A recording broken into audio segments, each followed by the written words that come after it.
All right, Eric, we're good to go. Great.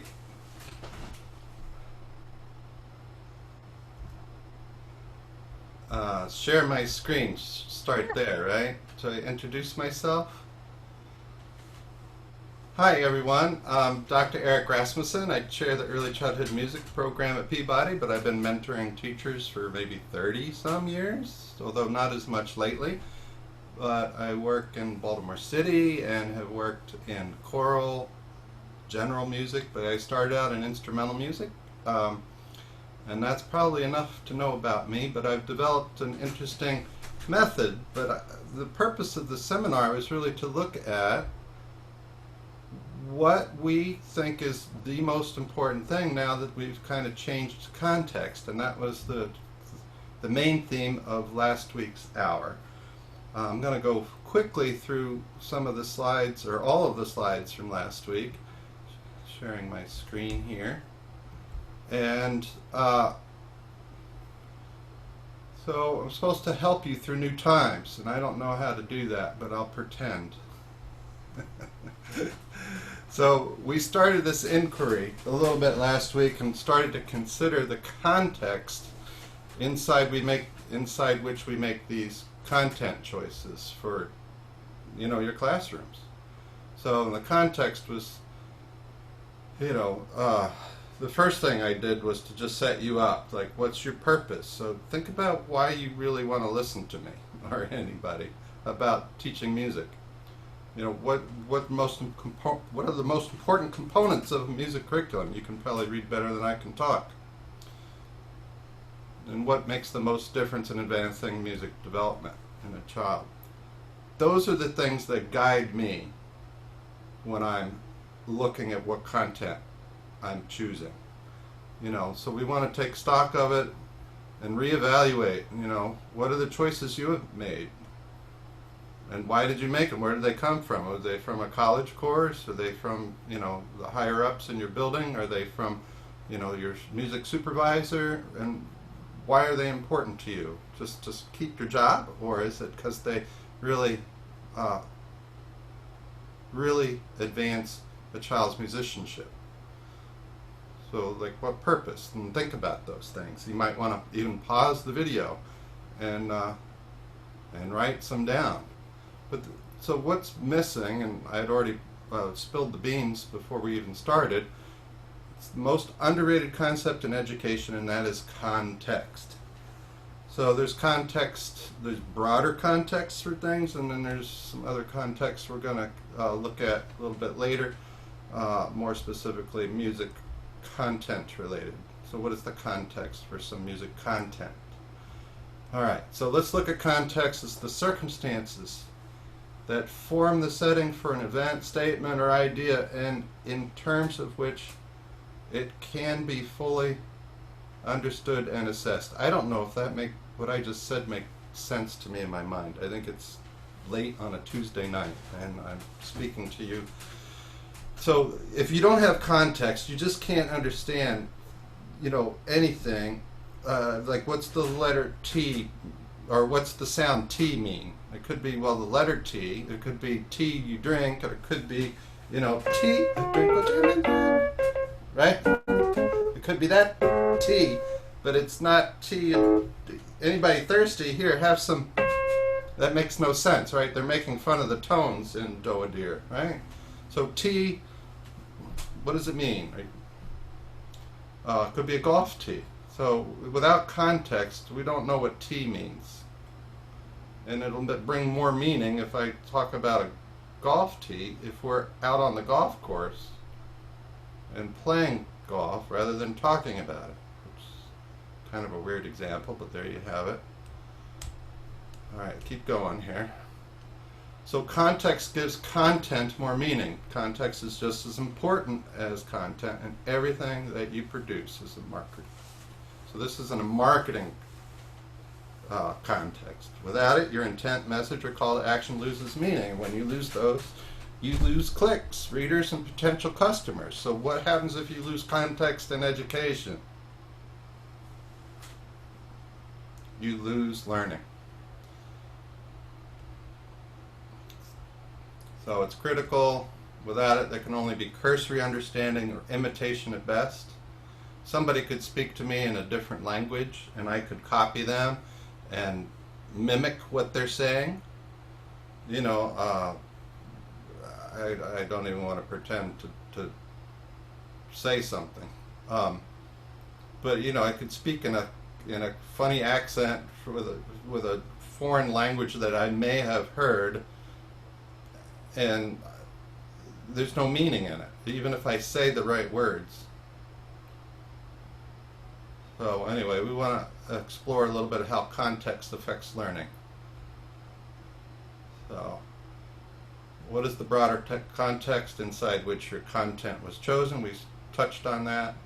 For the delivery of your content, you know, do I talk about, okay, brass instruments? Brass instruments include the tuba, trombone, French horn, you know, and then you trumpet, and you could add flugelhorn, baritone, euphonium, sousaphone. You start adding.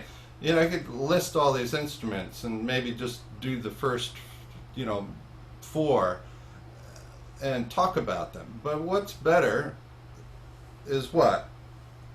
Is to actually bring these instruments in and play them for the children, or even better, have someone who's really good at these instruments come and play them, and play some music that is specifically set up for the trumpet, so the trumpet's, you know, playing trumpetish music, and likewise. So if you're giving them that experience, that's a greater context inside which you're teaching, just for instance, brass instruments there.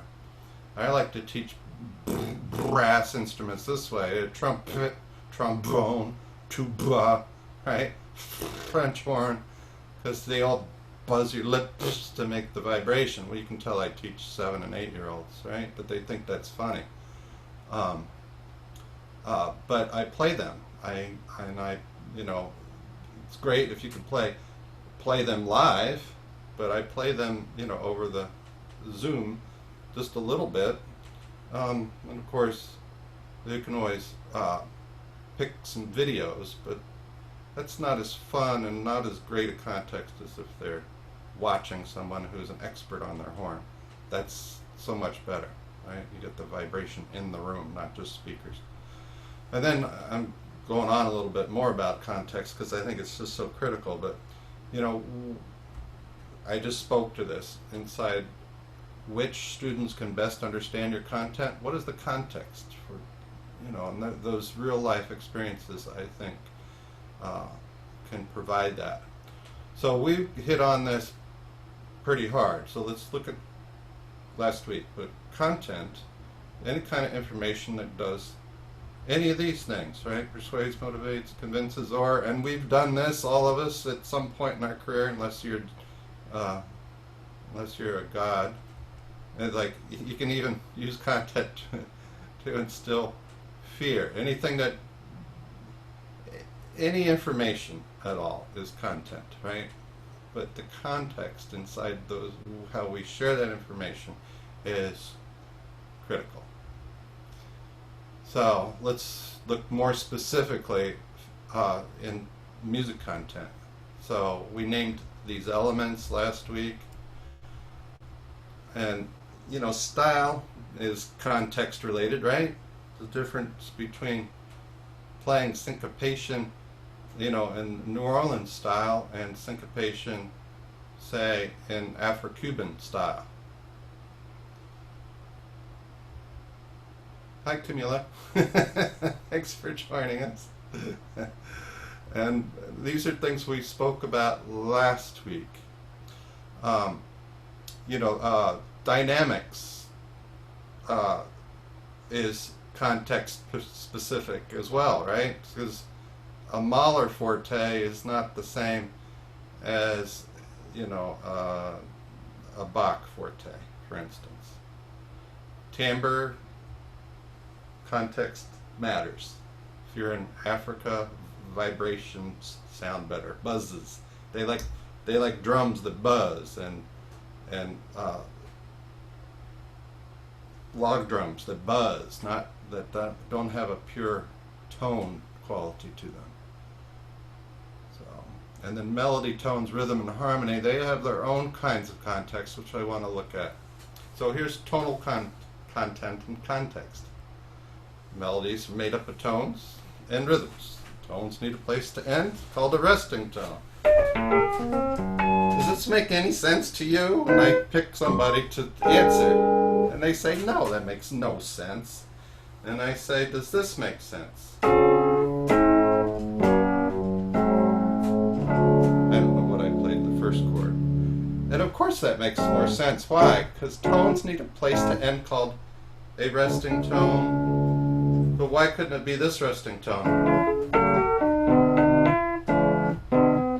That's an interesting one, right? So now we have a new context for the same tone. There's one context, but what's this mean? Well, that tone doesn't mean anything. I'll tell you. You might even call this, let's call it do.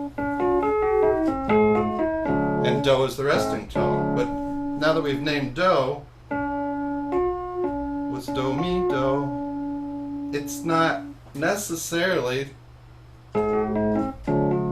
it's not, do, mi, do is not necessarily that. Do, mi, do could be, are you going to Scarborough Fair?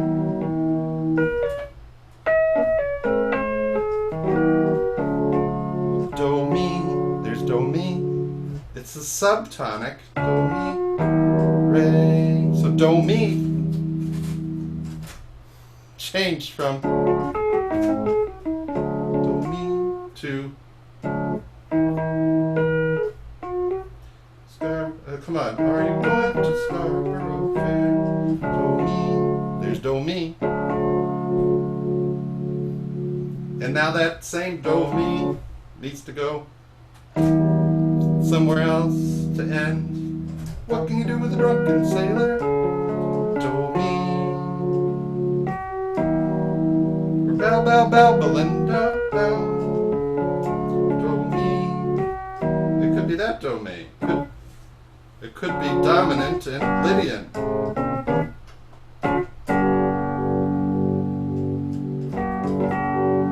mi, fa. I eat my peas with honey. I've done it all my life. It makes the peas taste funny, but it keeps them on my knife. Do, mi, fa. So you get it, right? That's enough examples. So do, mi. So CE doesn't mean anything. Now do, mi means more.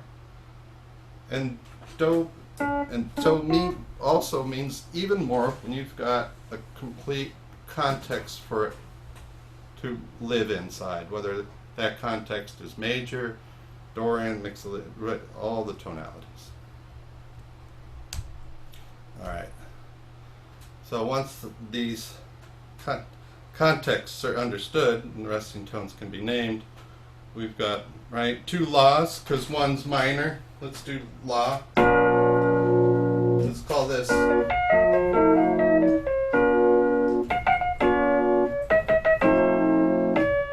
like Beethoven's fifth. There's in minor, right? But then what's this?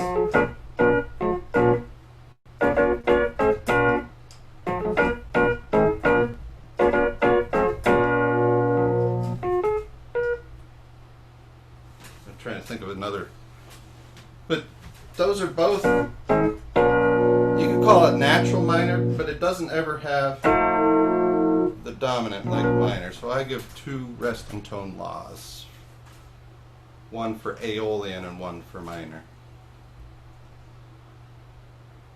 It's important to have these contexts in the back of your mind while you're playing music, otherwise you're playing notes with no meaning. You're playing C and E.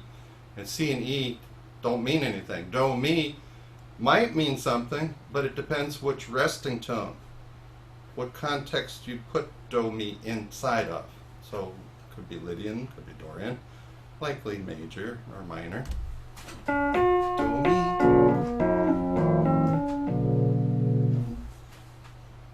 All right, so that's tonal content and context. Let's move on to rhythm, content, context.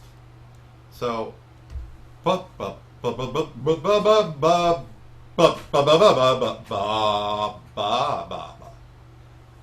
That rhythm is pretty awful. That is just downright terrible. Does that make any sense to you? No, that can't make any sense to you. What's missing? What's missing that rhythm? I mean, you could put that, I suppose. It would be pretty far out. I'd like to have a recording of that. And try to make it make sense, because I think I could. It would be interesting. What's missing is some kind of beat, right? Rhythms make sense when there are two kinds of beats. Don't just need a beat. You need two kinds of beats. Because this could be ba ba ba ba ba ba ba, like the rhythm to Mary Had a her Twinkle Twinkle, Twinkle Twinkle Little Star. But it also could be the beat for a different context. You need another kind of beat. Ba ba ba ba ba ba ba ba ba ba. Right? That would be like the small beats or the little beats for Itsy Bitsy Spider. Ba ba ba ba ba ba ba ba ba. Twinkle Twinkle Little. This beat's the same, right? So these beats are the same size, but I could split them into what? Twos or threes. And that context of whether your meter is in twos or threes matters a whole lot for whether the rhythm, for giving meaning to rhythm. So here's a visual example of moving in twos. The top bars are big beats and the bottom bars are little beats. So ba, ba, top part, and then ba, ba, ba, ba, bottom part, right? Keep those big beats the same size, ba, ba, and the bottom part, ba, ba, ba, ba, ba, ba. Now we have triple meter because there's three little beats for one big beat. This is the easiest way to explain meter to a 4- and 5-year-old, by the way. And it works very well with adults. In fact, this slide was taken from a conference where I was teaching the Maryland State Department of Education Early Childhood Research Forum. That's what it was. Sorry, I'm glad I got all those words out. So some years ago I wanted to explain to an audience of adults, and the best way to explain to an audience of adults who might not have music background, teach them like I would teach 4- and 5-year-olds. Actually, my 4- and 5-year-olds don't experience the visual. I don't want to show them that necessarily. I want the oral learning to come ahead of the visual. And when I do the visual, I don't do anything except standard notation. But that's a whole other story there. But let's explore another context, is something that where you have both. And I did this song last week. The big beats are still the same size, but sometimes the big beat's divided into 2 little beats, and the big beat can be divided into 3 little beats, and you could have songs that go back and forth that way. One example is my song that was enjoyed last week. I eat. Let me get started. I eat ketchup on ice cream, yummy, yum, do you like it like me? If you eat pickles on pizza, yummy, yum, won't you please share some with me? So you got do da do ba da da ba ba ba ba ba ba. I almost started using the solfege. I use Gordon solfege for these things. Do day do day do day da do day do today do would be duple, triple meter, or moving in threes. Do ta da dee, do ta da dee, do ta ta ta do, dee ta do ta ta ta do, dee ta do ta ta ta do. And then in this context, the third one, do day do da dee, do day ta do ta da ta dee ta do, day ta do ta da ta do, day do da ta dee ta do, do. But the big beats remaining the same size. Ba ba ba ba ba ba ba. Do da dee do day do do do do. And then we have where the big beats are not the same size. Sometimes they hold 3 little beats, sometimes they hold 2. You call that 5/8, but it could be 5/4, just at a faster tempo. In fact, triple meter could be 6/8, it could be 3/4. If you go back to the second group, there's no difference in how we understand the context of 6/8 or 3/4. Anybody tells you they're different is talking from a theoretical standpoint, not from a contextual standpoint of understanding how meter is understood in the body or in the mind without language. So that's the key, without language. I don't explain these meters to kids, I sing them, and they sing them. And then here's another one where the big beats are not the same size. And you can arrange these any way you want. In fact, I have some songs that are just all over the map. Should I do one? Camila says yes. I'm listening to Camila. Thank you, Camila, for coming tonight. This is my springtime song. I wrote it because my kids were doing everything. They were learning every new song I was teaching them too quickly. So I decided to make one that they were going to take them at least 2 or 3 classrooms, 2 or 3 class periods to, to be able to do. And it only took them 1.5. It's a great day to go and get some air outside where the flowers grow and birds sing tweety tweet and all the ravens caw and fly up with their big wings dancing and singing like doopy doo doopy doo doopy doo doo doopy doo. I sure love spring. Yes, I sure love spring. Oh, I sure do. I sure do. I sure do love spring. But what do you do when it's raining? Sorry, but what do you do when it's raining hard? But what do you do when it's raining? But what do you do when it's raining hard? You go to the store and buy a candy bar, but you forgot your money. Rats. And the kids love the rats. But if you listen to the rhythmic context, sorry, it's hard to talk.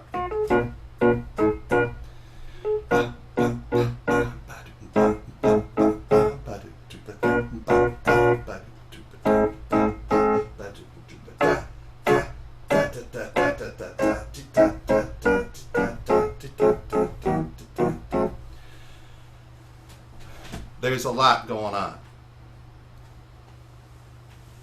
And I don't care what you call it. I care if you can sing it, and I care if you can move to it. But without the context, it becomes meaningless. And what's difficult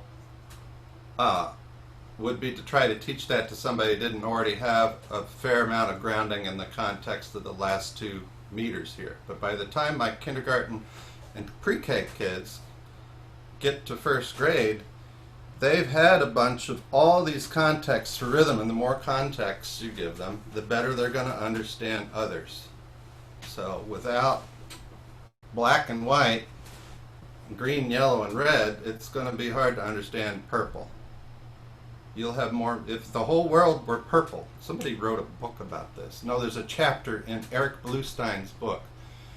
Eric Bluestein is a colleague of mine. He wrote a book, The Ways Children Learn Music. So Eric Bluestein, The Ways Children Learn Music. He studied with Dr. Edwin Gordon, the same man I studied with in Temple in the late 80s and early 90s. He took a learning theory about how children learn and deciphered Dr. Gordon's book so that it made sense to the person with an average or above average vocabulary. Much like how I've watered down meter to big beats and little beats. I'm not really watering it down, just saying it in a way that's more comprehensible. But in that book there's a chapter about what if the world were, if every thing in the world were purple. And it's an interesting thing to think about, that we would not, there would be no such, if everything in the world were one color, there would be no such thing as color. Because without comparison, right, without distinction, right, there's just no understanding. So the more contexts we provide children early in life, and if they haven't had them, you need to do that in addition to the other kinds of teaching you're doing. There just can't be as much or as deep understanding of rhythm. And I kind of skipped over that point in the tonal, but without teaching songs and other tonalities, besides major and minor, you're just not understanding major and minor as you might with a deeper understanding of I think I don't need to even tell you what you can finish the thought without me. Just won't understand it as deeply as if you had as you would if you understood all the other tonalities. Boy, forgive my speaking. This is really too much Zoom teaching today, folks, probably, right? All right, so got really deep into rhythm, content, and context. Forget those. So, I didn't order this. So that's fine, we'll just read it. I'm surprised that was like that. So what is the context inside which we teach? This is the broader understanding. So we're in a pandemic. Things have changed. Our lives have gotten all kinds of skewed. We're online, or we're in a hybrid model. So that's upset things. Are we in person, but you can't sing? That's the problem, right? So these are contexts that we have to consider that are outside of our control. But then there's reconsidering how content choices are made and how context matters for student understanding. And this is the part of the talk where I want to shut the slide off and get feedback from you, like what's most important. And to me, it's tonalities, meters, and harmonic functions. And we didn't talk about harmonic functions, but this is what's, to me, what defines tonality the easiest. Because a scale, right, doesn't mean as much to me as this.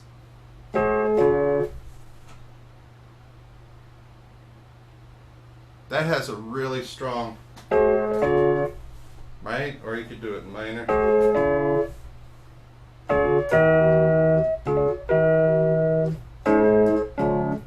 I like having 3 chords for Dorian.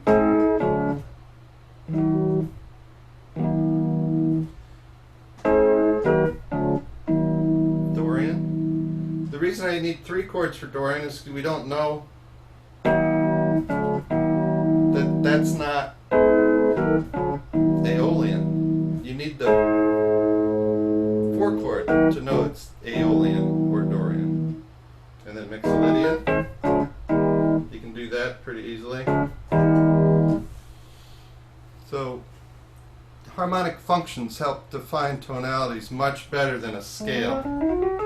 Because that could be could be inside the context of that. So that Mixolydian scale doesn't do anything for tonality.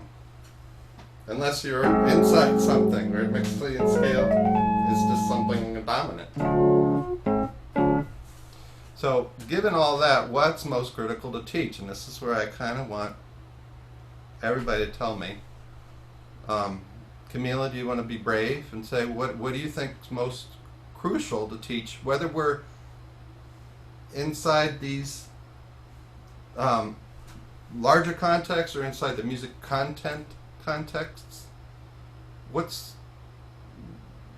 we're in a normal teaching situation or in a I mean, how do you we're in now?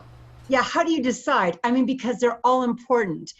I guess more than for anything, especially with me and the choir and everything that I'm doing, major and minor tonalities are extremely important for me.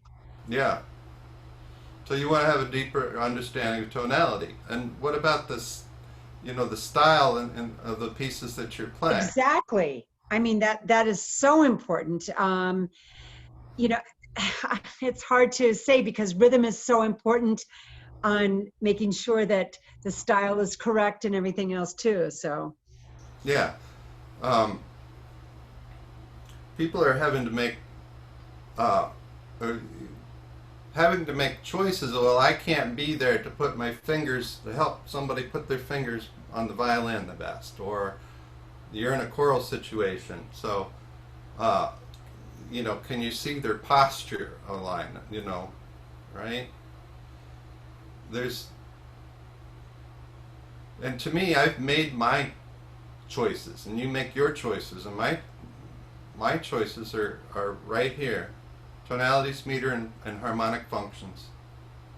Style, all they need is lots of experiences in the styles that you're teaching. right. So play lots of Harry Belafonte, right? Play some old school blues from the 20s and 30s. Play Right.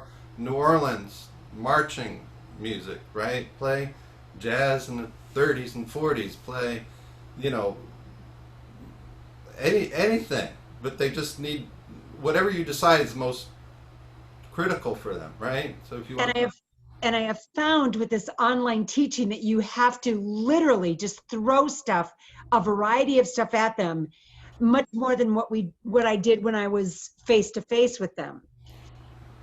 yeah, well, Otherwise you lose them.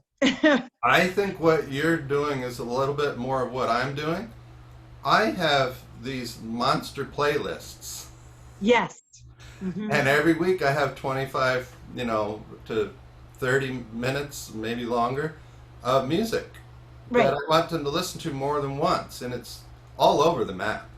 Right. I've got, I've got Brahms and Bach, and then I've got Take Five, the Dave Brubeck. Right. No, not Take Five. I have Blue Rondo a la Turk. Oh, yeah.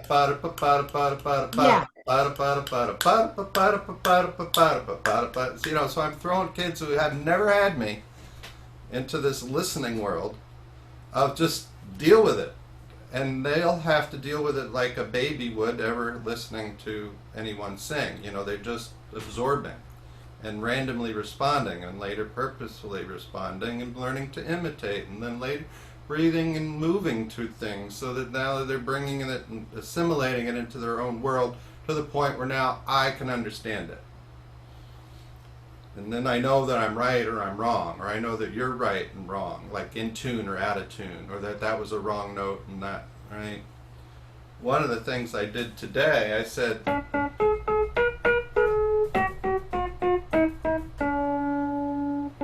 what's this tone?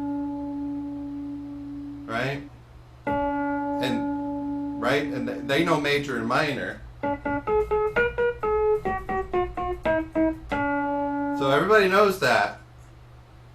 But what's missing is harmonic context. It could be like everybody thinks it is, right? But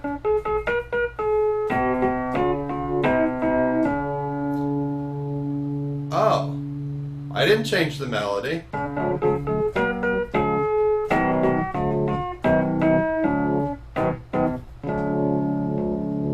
So people tell me that this melody is major, and I say, how do you know? There's no chord symbols written there. And without the chord signals, you've lost your content is not near as meaningful. And it's not like this is right or the other one's right. I mean, it's typical, but they both make sense, right? One's the way you normally hear it, but it, makes sense either way. Musically, it might not. It might freak you out. All right, let's see what else is here in my slides. Camila, forgive me, because I'm really bad with names and faces, especially when they're an inch tall. Were you here last week? No, unfortunately, I could not Oh, attend okay, last week. that's fine. So I'll play a video for you. Oh, great. I think that's what's next. If it goes. I'm singing it. All right. Shh. Oops, and this happened the last time. Okay, Eli. So this is Finley. Finley's dad gave me permission, and mom. Finley is 3.5, and this is the first, literally the first 5 minutes that he's been introduced to this concept called Mr. Eric's Yes and No. So if I play Mary had a little lamb, little lamb, little lamb, Mary had a little lamb whose fleece is white as. Camila, can I stop there? Fleece is white as. No.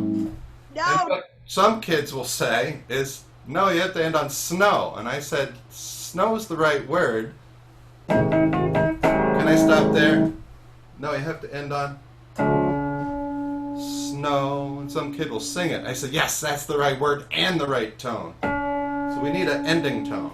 So I started to teach this thing called ending tone by playing fleece is white as. Can you end there? No. Can you end here? Yes. Can you end here? No. Can you end here? Yes. No. Yes. So here's Finley, and I just taught him that. And here we go. Stop singing it. All right. Shh. Here's yes. Listen. Listen. This yes. What's this? No. What's this? Yes. What's this? No.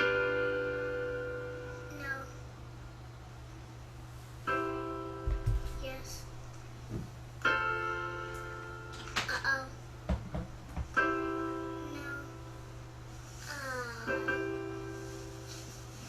Yes. No. Yes. When did you learn tonic and dominant functions, Camila?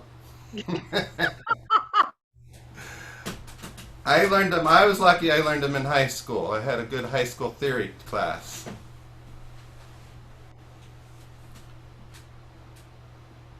But not by ear. Yeah. And not only did he learn tonic and dominant, but there was a new one. I don't know what key I was in there. If you get tired of this sticks out. Right? That sticks out. Because I do Mary had a little lamb, fleece white as snow, itsy bitsy spider, went up the spout again. Go tell Aunt Rhody. Itsy bitsy, I did itsy bitsy. Little bunny foo foo, hopping in the forest.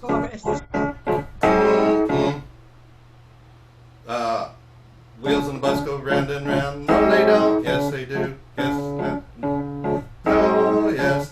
Mary had a little lamb. No, she doesn't. Yes, she did. London Bridge is falling down. No, it's not. Yes. And they're getting pummeled with this all day, all night. Mary Ann down by the seashore, sifting sand. All the little. So here's. No,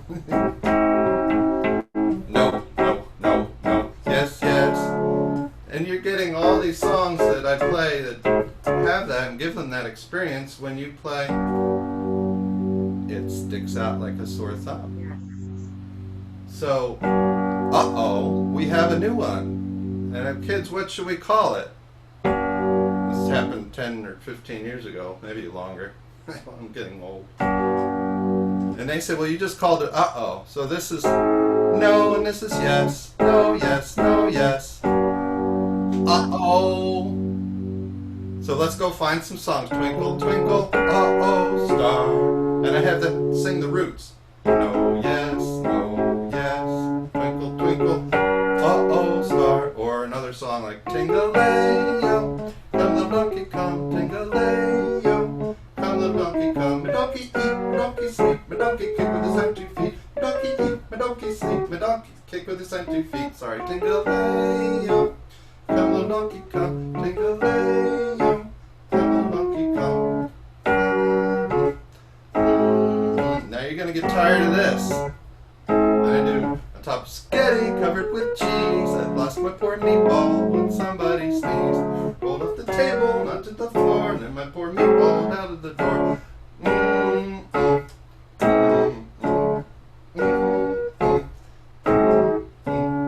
Oh, what fun it is to ride in a one-horse open sleigh.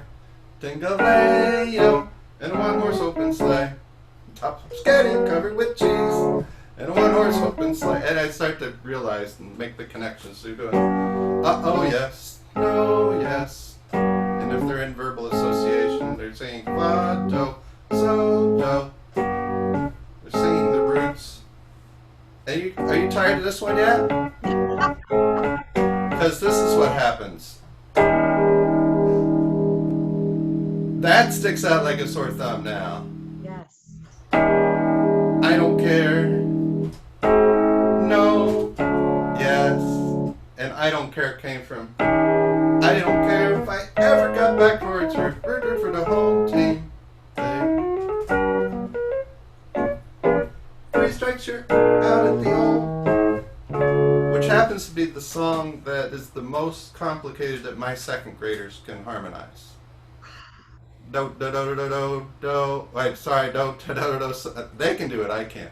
Do do do do. So do do do do. So dominant of the supertonic, double dominant. I don't care if I ever get back for its root for the home team. They don't win. It's a fa, and then there's a fa, fee.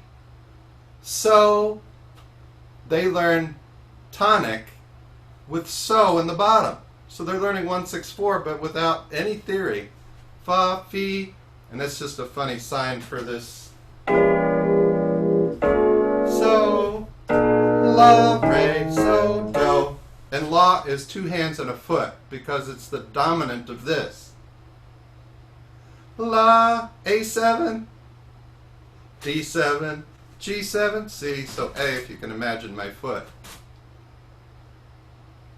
La with my foot, re, the dominant of dominant, which is the dominant of tonic. So in 2nd grade, I get the kids to learn all of those functions. This kid, Eli, with his parents' permission, within 5 or 10 minutes, could do yes, no, uh-oh, and I don't care, and he's 4. Okay, Eli, you ready? It's yes. Listen. You sure? Yep.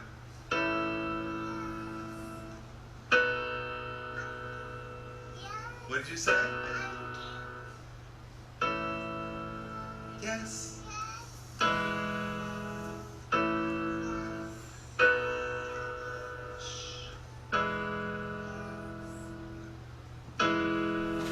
What's that?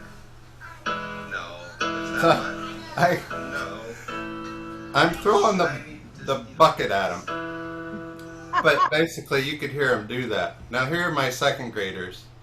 And I'm throwing the bucket at them at their level. So they learned songs like, this is the light of mine. I'm gonna let it shine, let it shine, let it shine, let it shine. So listen to that again. It's just the end of it. I'm gonna let it shine, let it shine. Shine, let it shine, let it shine. And then they also learn, do you know the Muffin Man, the Muffin Man, the Muffin Man, do you know the Muffin Man? The ending lives on Drury Lane. So, let it shine, shine, shine. And the end of Muffin Man.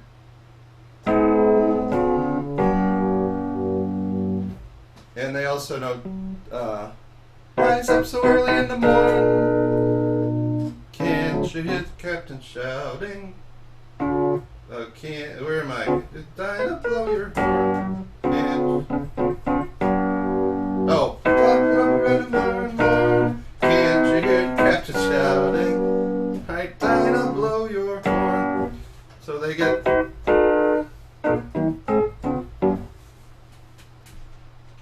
Now I'm throwing them functions that I just want. Well, first tonalities, and then the functions. What grade are you in? Second. Where do you go to school? Dr. Bundy. In West Baltimore? Yeah, West Baltimore. Yes. Okay. The major or minor?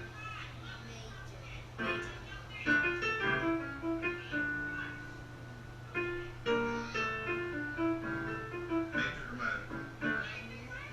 Minor? What's this? Mixolydian. What's this one?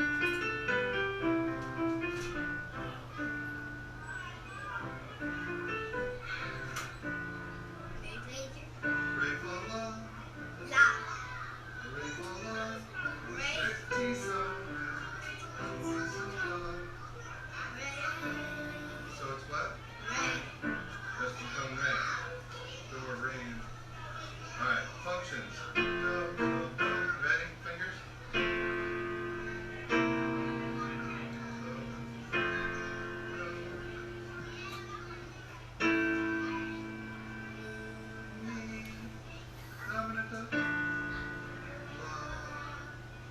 So, mi is the dominant of a sixth chord in major. And so you see them raise their foot. They're not sitting down, which we usually are. Over in major, so it's this la. La. Say what it is. This is la. What's this? Big la.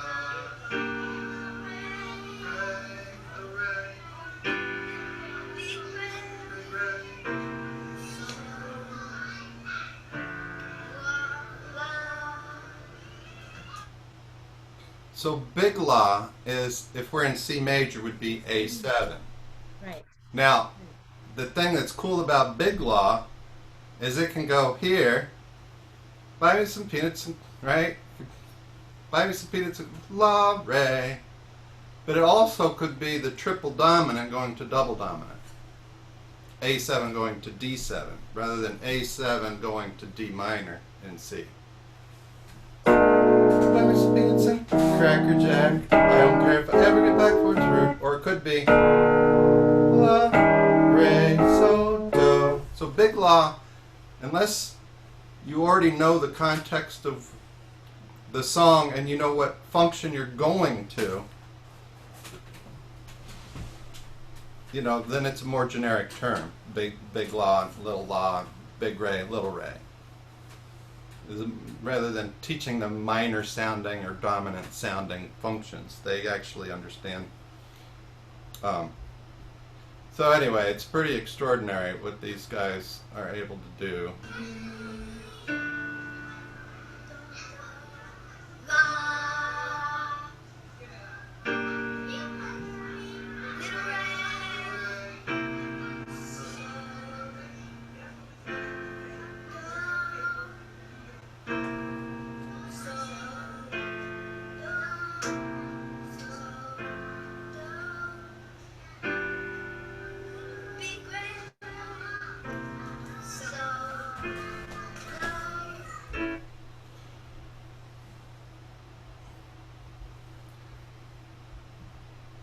So that's just crazy stuff for second grade. It's crazy stuff for music education teachers, not music teachers. People who are teaching to teach music teachers. We don't spend enough time teaching what I think are the most fundamental parts of music, the context for tonality, context for meter, and these harmonic functions, which I think are probably the most undersold. So I've developed this whole method. Songbooks, you hear the roots in one ear and the melody in another ear. So, you know, just real simple.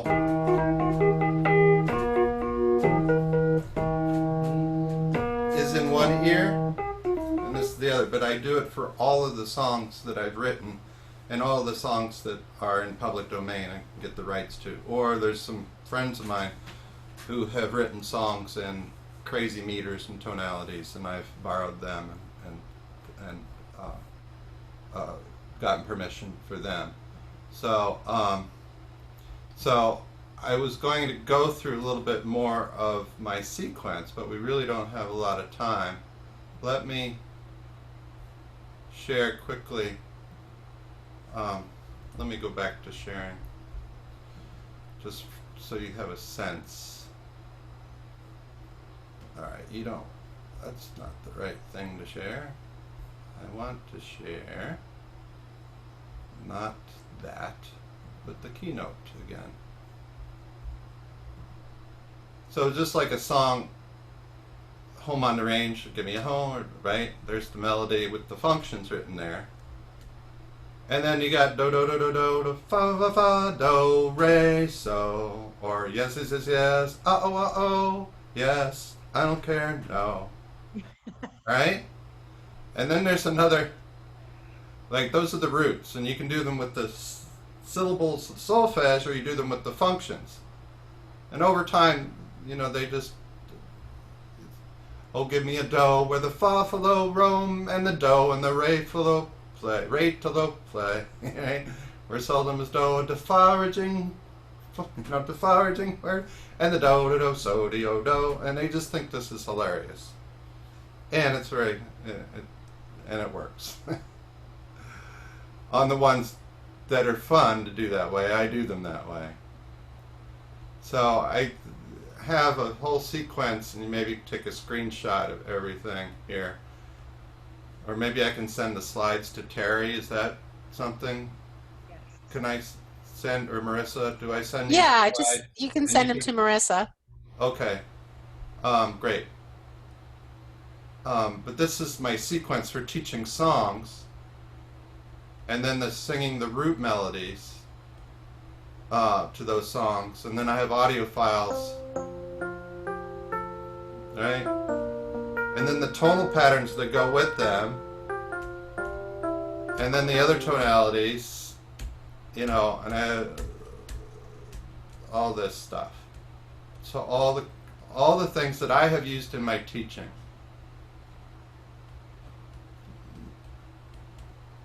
BB ants, big beats are not the same size, is the way I describe some of these meters.